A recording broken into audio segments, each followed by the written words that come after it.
Hola, buenas tardes. Muchísimas gracias por la invitación. Es un gusto estar aquí. Veo a muchos amigos latinoamericanos de Colombia, de México, de Argentina, República Dominicana, que nos ha separado una pandemia, así que es un gusto estar aquí con todos ustedes. Es difícil acotar en 20, 25 minutos un tema tan amplio como son las infecciones oportunistas y que cada día es más prevalente, tal como nos explicaba el doctor Afani. En Latinoamérica la presentación tardía es lamentablemente lo más frecuente y la característica de la presentación tardía son sus recuentos CD4 bajo y por ende también las infecciones oportunistas asociadas a este bajo recuento de CD4. Y aquí podemos ver en este gráfico bien interesante en cómo la ONU-SIDA se había propuesto las metas de disminuir la mortalidad, de ir bajando el número de casos y de muertes, y se había logrado bastante bien. En el año 2008 se llegó a una meta que es el primer, no sé si se puede oscurecer un poquitito porque no se ve bien, apagar esas o bajar esas luces, ahí mejor, muchas gracias. Entonces vemos en el primer círculo azul más a la izquierda y esa fue cuando se toma el punto de partida para la meta del 90-90-90 y se logra descender hasta fines del 2018 bajando las muertes desde 950.000 a 470.000. ¿Y qué pasó el 2020? Lo que todos sabemos, una pandemia terrible que nos hizo básicamente retroceder 10 años y volver 10 años atrás a nuevas cifras de mortalidad como que si no hubiera habido esta intervención tan masiva.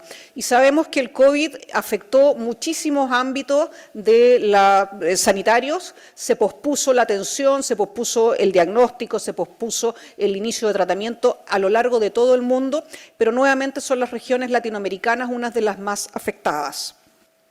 Y vemos aquí, esto está antes de la pandemia, y vemos cómo iban disminuyendo las cifras de las infecciones oportunistas. Estos son datos de la Organización Panamericana de la Salud. Siempre Pneumocystis jirovecii es la infección oportunista más frecuente en todo el mundo. Después viene candidiasis esofágica y aquí empieza después a cambiar según en qué región del mundo nos encontremos, pero en Latinoamérica, MAC y Mycobacterium kansasi, tuberculosis, cualquier tipo, yo voy a mencionar muy tangencialmente porque después la doctora Torman nos va a hablar del tema. Criptococo, toxo, citomégalo, y volvemos a retroceder entonces a como estábamos. No hemos mejorado mucho porque retrocedimos 10 años.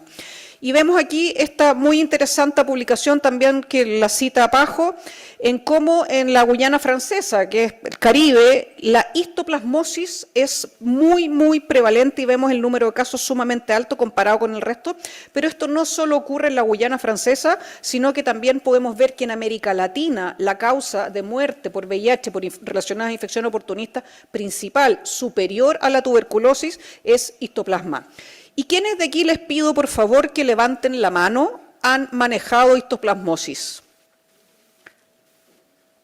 Ya, muchos. El punto es que, por ejemplo, en Chile, y yo doy esta charla como un médico chileno parado aquí, vemos muy poquita. Cada día vemos más porque tenemos más migración y es un desafío diagnóstico de partida porque en las escuelas de medicina, nosotros acá en Chile y probablemente Perú, que también tiene una incidencia baja, era la última de las infecciones oportunistas, por lo tanto no la aprendimos bien, no la sospechamos bien y no tenemos las herramientas diagnósticas. Y eso está cambiando muchísimo, uno por los cambios climáticos que estamos teniendo, que afectan muchísimo, pero también en nuestro caso por la migración. Entonces yo he decidido concentrarme en algunas infecciones oportunistas porque en este tiempo es imposible hablar de todo. Y Alejandro también citó esta última publicación, que es la actualización que hace todos los años ONU-SIDA, y cómo vamos más o menos mal. 28% disminuyó la mortalidad, lo cual es fantástico, pero estamos bastante lejos de las metas propuestas para el 2020. Pero el número de nuevos casos en la región ha aumentado un 5% y Latinoamérica es una de las pocas regiones del mundo en que los casos están aumentando. Y tenemos ejemplos de regiones de muchísimos menores ingresos, como las regiones africanas, en que ellos han tenido, por supuesto que con mucho apoyo internacional y con muchos recursos externos, han logrado mejorar sus tasas de nuevas infecciones. Muy brevemente, epidemiología de las poquitas infecciones oportunistas que yo seleccioné. Vemos que en la región de las Américas hasta el 2020 se estimaron casi 300.000 casos nuevos de tuberculosis, pero solo se notifican, lo que se estima es el 67%. O sea, tenemos de nuevo otro problema, que es un problema bien nuestro, bien de Latinoamérica, que es la notificación, el subir a las redes o el poder tener unos datos de buena calidad, porque sabemos que esta notificación, sobre todo en periodos de pandemia, estuvo muy disminuida. 29.000, casi 30.000 personas que viven con VIH se notificaron y tuberculosis, solo 16.700, o sea, el 57%. O sea, nuestra tasa de subnotificación es sumamente alta. Y las defunciones se estimaron en 27.000 muertes por tuberculosis y un 29-30% en personas con VIH. ¿Qué es lo que sabemos, por ejemplo, de la red IDEA? La red IDEA, como ustedes saben, es International Epidemiology Database, en donde CasaNet somos la región latinoamericana que pertenecemos a la red IDEA, pero en esta publicación se presentan datos de 46 clínicas relevantes de África y de Asia, y 80% de estas clínicas de atención prioritaria, en general son clínicas las más grandes de cada país, tuvieron interrupción de diagnóstico y de la atención de la tuberculosis durante el año 2020. Y eso a todas probablemente, no lo sé con certeza, pero puedo apostar que en nuestra región ocurrió en todos los países. Otra pequeña mensaje sobre epidemiología de criptococos. Sabemos que mayoritariamente es criptococo neoformans, también puede ser criptococo gatti. 280.000 nuevos casos en personas con SIDA. Un 15% de las muertes relacionadas al SIDA, o sea, es una enfermedad, una infección oportunista altamente mortal, en que oscila entre un 25 y 40% de mortalidad. Y la incidencia, por supuesto, que ha disminuido desde que estamos usando terapia antirretroviral, pero si tenemos estas cifras que el doctor Afani nos mostraba, de un diagnóstico tardío de alrededor del 40%, estamos llegando sumamente tarde con la profilaxis. E histoplasma, quiero volver a la histoplasma, una alta prevalencia en América Latina, y vemos ahí en rojo oscuro los países que tienen una mayor prevalencia. Nosotros estamos recibiendo una importante migración venezolana, pero también tenemos histoplasma en Argentina. Nuestros colegas y vecinos argentinos tienen mucha mayor experticia que nosotros acá en Chile en términos de diagnóstico. Si ustedes pueden ver ahí, Chile es de los países más pálidos y con una prevalencia la más baja. La incidencia es de 1,48 casos cada 100.000 pacientes con VIH. Por supuesto que, como todos ustedes saben, muy relacionados al recuento CD4 y el problema de diagnóstico, que para nosotros es un tema principal, y el impacto que ha tenido la migración. Entonces, ¿qué tenemos que hacer cuando tenemos un paciente, como nos contó el doctor Afani, que está ingresando en forma tardía o que está reingresando? Porque ese es otro problema que tenemos, el abandono, los pacientes que suspenden sus tratamientos, dejan sus controles y se reincorporan. Pueden tener su diagnóstico, pueden haber estado tratados, pero aquí contamos o partimos de cero, básicamente. Tenemos de nuevo un sistema inmunológico deprimido. ¿Cuál es la recomendación que hace la Organización Mundial de la Salud desde ya el año 2017? Es que esto se maneja como un paquete completo, y esto tiene que tener un screening de infecciones oportunistas y de VIH y de infecciones oportunistas, las profilaxis respectivas, el tratamiento de las infecciones oportunistas y un inicio lo más rápido posible de terapia antirretroviral para toda persona que viva con VIH con una enfermedad avanzada. Y aquí es donde el ideal es el tratamiento inmediato, el fast track. Eso no significa necesariamente el mismo día, en general se refiere a 7 días, los primeros 7 días.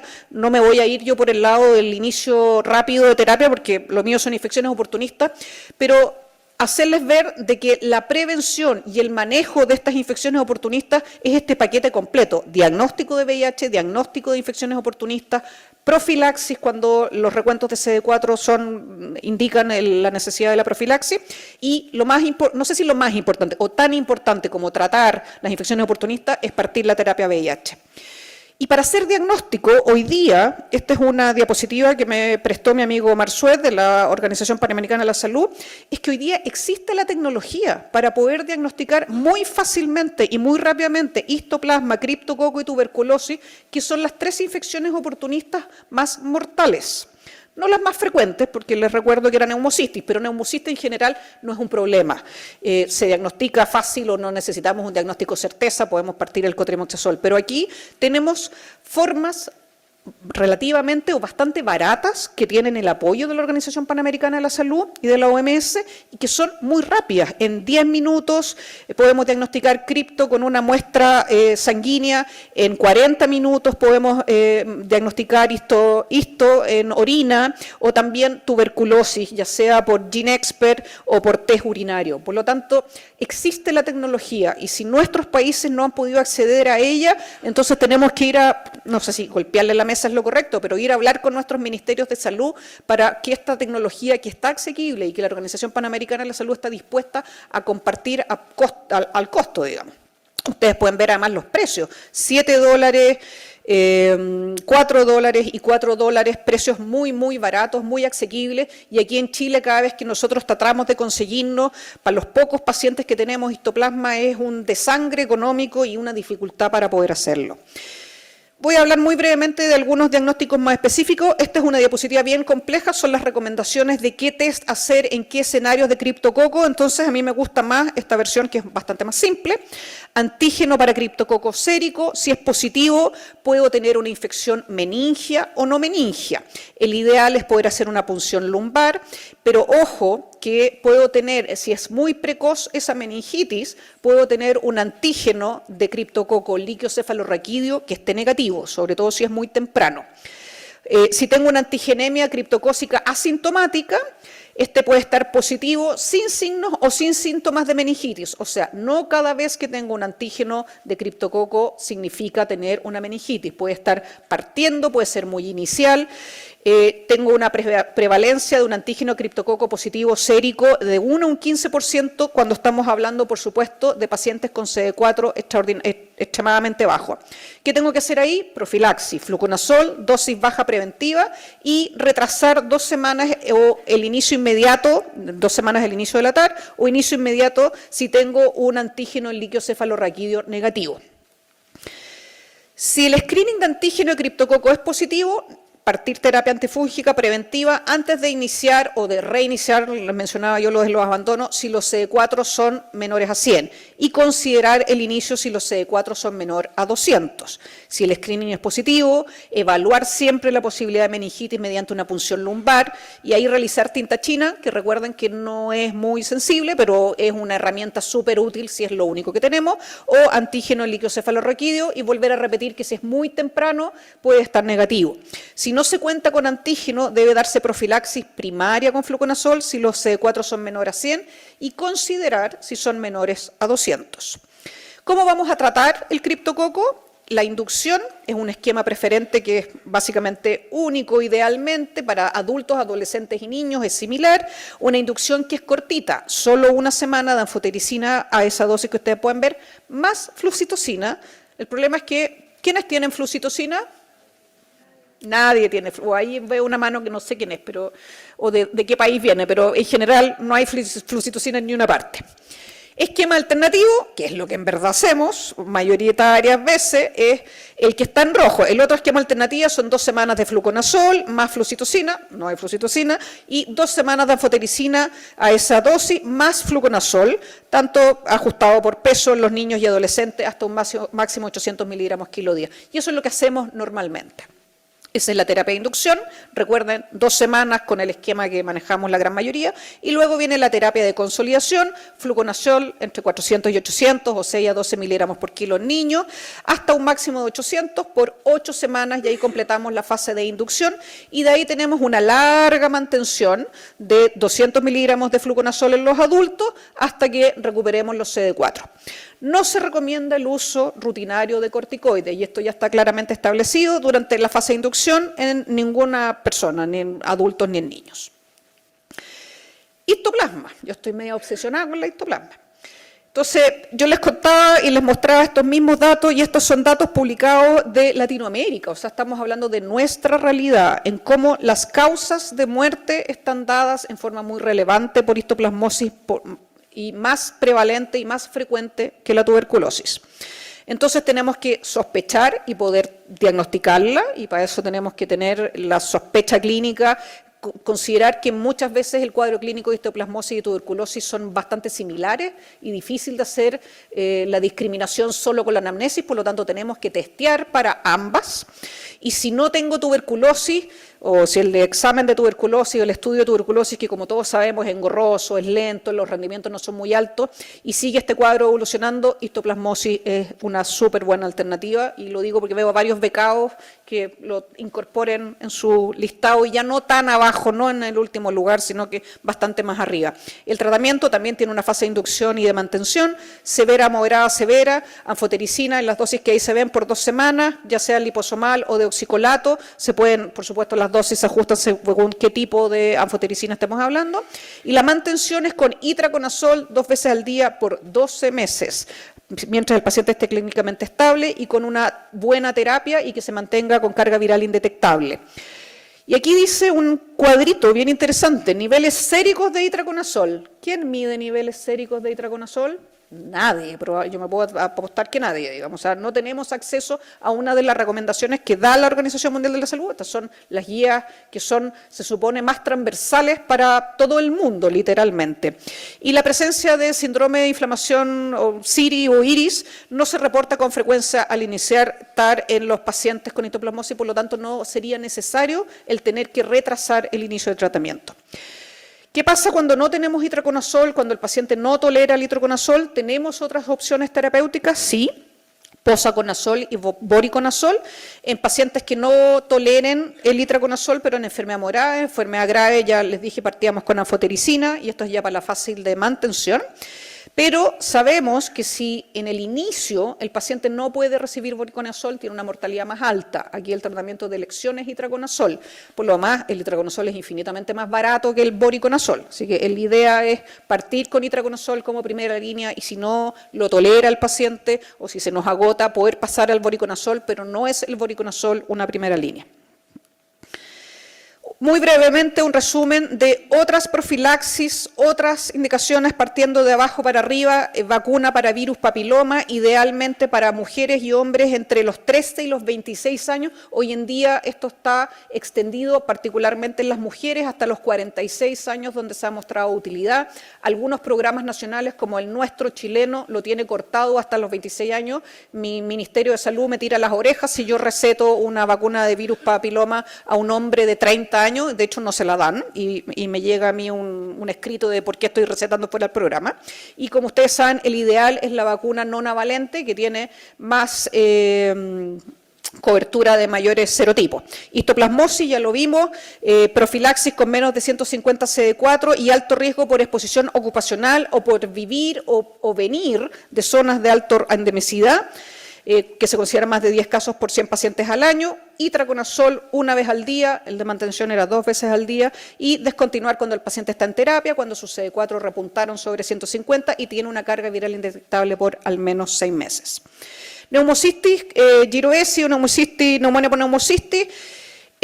La indicación es con CD4 200, eso lo sabemos todos, si tenemos porcentaje CD4 menor al 14%, particularmente para niños, en que ellos ven más el porcentaje. Si los CD4 son entre 200 y 250, pero voy a retrasar la terapia porque no tengo disponible, porque el paciente todavía no está psicológicamente preparado, entonces es posible que yo pueda prever que esos CD4 van a caer de aquí que yo parta terapia, también podría partir. Y para mi sorpresa, preparando esta presentación, la recomendación es cotrimoxazol doble dosis, o sea, cotrimoxazol forte diario. Lo que nosotros hacemos habitualmente es lo que aquí se considera una alternativa, que es el cotrimoxazol forte, darlo 3 veces por semana, lunes, miércoles y viernes, es como lo habitual. Otras alternativas es Dapsona, que se puede fragmentar en 50 cada 12 horas o una vez al día 100 miligramos. Pentamidina en aerosol, por supuesto que aquí ya nos escapamos a un fármaco de mucho mayor complejidad de administración y de muchísimo mayor precio, pero que en algunos pacientes es lo que hay que llegar, o atabacona, que yo nunca he usado atabacona en profilaxis de neumocistis. Y llegando casi al final, ¿qué pasa con el Mycobacterium avium complex? Pasa que ya no tenemos que dejar profilaxis únicamente en aquellos pacientes que tienen menos de 50 CD4 y que no van a partir terapia, lo cual es casi un pecado mortal. O sea, si alguien llega con menos de 50 CD4, yo casi no tengo razones para no partirle terapia antirretroviral. Hay ya múltiple evidencia que muestra que no es necesario el inicio o la profilaxis, perdón, para MAC en este grupo con la acitromicina, y uno ve todavía que hay colegas que siguen medios pegados o pacientes que quedan pegados con la acitromicina, y eso hoy día no es necesario si es que partimos terapia antirretroviral. Las terapias actuales tienen una muy rápida caída de CD4 que en general, no siempre, va de la mano con un ascenso de los CD4. Recordar sí que hay un grupo de pacientes que los llamamos viroinmunodiscordantes, que rápidamente o en los tiempos esperables se hacen indetectables, pero sus CD4 no remontan. En ese grupo de pacientes que comparativamente tienen menos infecciones oportunistas para su recuento de CD4, aún así tienen más infecciones oportunistas que los que repuntan con CD4 más alto y se mantienen igualmente indetectables.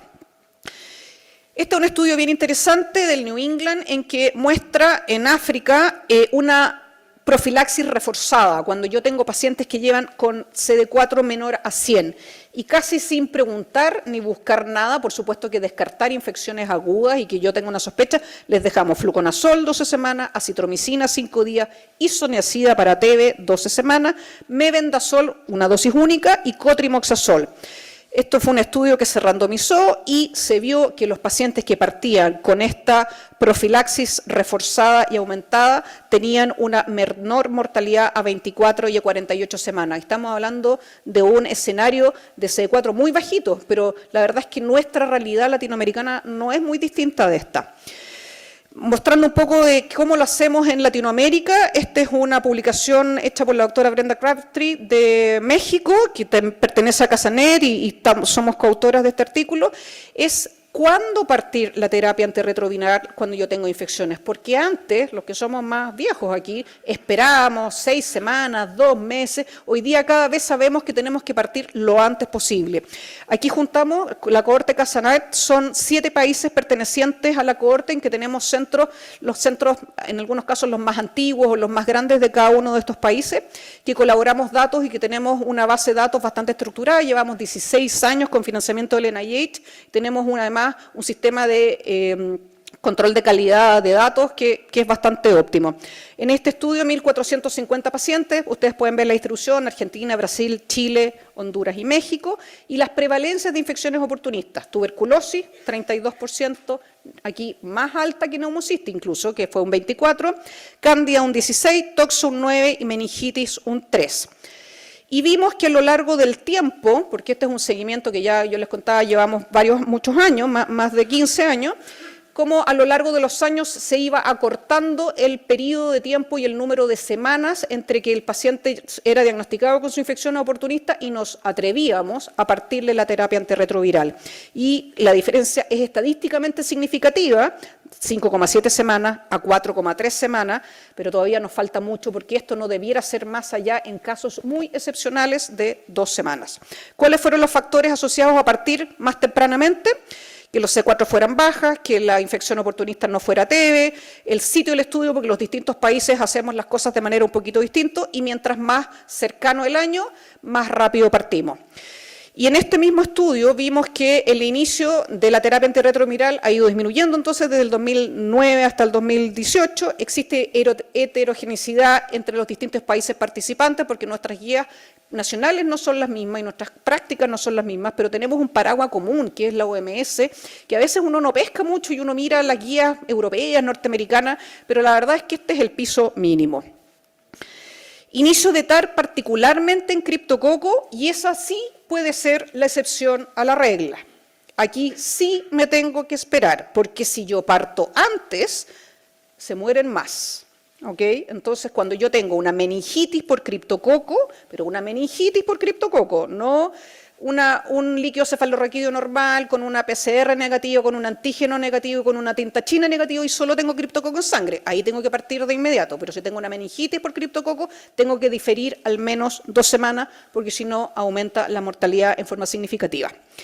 Y ese es un estudio, en África, pero este es un estudio de nuevo por Casanet, hecho en América Latina, en que los adultos infectados, y aquí comparamos la cohorte latinoamericana de Casanet con la cohorte que tiene la Universidad de Vanderbilt en Estados Unidos. Tuvimos dos grupos, inicio de terapia en las primeras 2 semanas postdiagnóstico de la meningitis por criptococo o inicio entre la semana 2 y 8. ¿Y cuál era la probabilidad de sobrevida en modelos con un análisis muy fino estadístico, bien complejo, que veíamos sitio, edad, sexo, el año en que se diagnosticó la meningitis, el recuento CD4 y las vías de transmisión? 340 pacientes que ustedes pueden ver ahí, ¿y qué pasó? 42% de mortalidad, o sea, altísima, porque así es la meningitis por criptococo, porque significa que es un paciente severamente inmunosuprimido. Cuando tenían la meningitis por criptococo previo al inicio de la terapia, que fue el 151 pacientes, el 37% falleció. Pero también había meningitis por criptococo posterior al inicio de terapia, y ahí el 45% falleció. Los individuos que partieron con la meningitis después de la terapia lo hicieron en un tiempo de 2 a 3 años, y esos son pacientes que se encontraban en su mayoría indetectables, pero que nunca remontaron su CD4. Cuando ajustamos por variables, se encontró que el riesgo de muerte era 1,3 veces más alto en los pacientes que tuvieron meningitis posterior al inicio de la terapia, ¿ya? Finalmente, quiero darle las gracias al doctor Omar Suey y a la doctora Brenda Crabtree. Los tres, junto con Mónica, que es quien viene a continuación, somos los representantes de la International AIDS Society, la IAS para Latinoamérica, somos sus representantes, y lo que más queremos es que la fuerza latinoamericana de la IAS crezca. Así que participen, afíliense, hay una serie de accesos online gratuitos donde pueden tener muy buenos cursos. Nosotros ahora hace poquito en Chile tuvimos un curso que quedó grabado y liberado completamente, y ahí pueden ustedes participar. Muchas gracias.